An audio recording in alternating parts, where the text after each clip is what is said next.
ఒక రాజు ప్రయాణానికి వెళ్లే ముందు తన సేవకులకు కొంత ధనం అప్పగించాలని అనుకుంటాడు.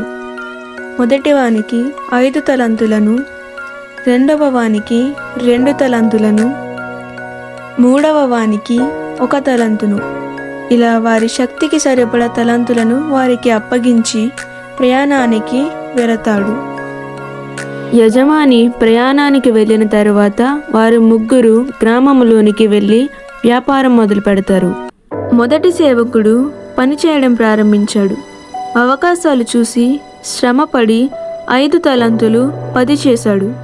రెండవ వాడు విశ్వాసంతో ముందుకు వెళుతూ 2 తలంతులు మరొక 2గా చేశాడు.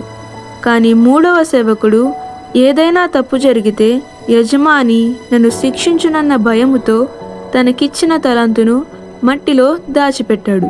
యజమాని ప్రయాణం నుండి తిరిగి వచ్చి వారిని తలాంతులు అడగడానికి సిద్ధమయ్యాడు. మొదటి సేవకుడు 5 తలంతులను 10 తలంతులుగా చేసినందుకు రాజు మెచ్చుకుని బలా నమ్మకమైన మంచిదాసుడా అని ఆనందపడతాడు.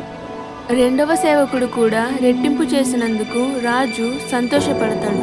కానీ మూడవ సేవకుడు చేసిన పనికి రాజు దుఃఖపడి, చెడ్డదాసుడా, నువ్వు ఇది వడ్డీకి ఇచ్చినా ఇవి రెట్టింపు అవునే అని బాధపడతాడు. దేవుడిచ్చిన వరం అది చిన్నదైనా పెద్దదైనా వాడితేనే పెరుగుతుంది, దాచితే నశిస్తుంది. మీకు దేవుడిచ్చిన టాలెంట్ ఏంటో కామెంట్ చేయండి. Praise the Lord. మరిన్ని వీడియోల కోసం సబ్స్క్రైబ్ చేయండి, లైక్ చేయండి, షేర్ చేయండి.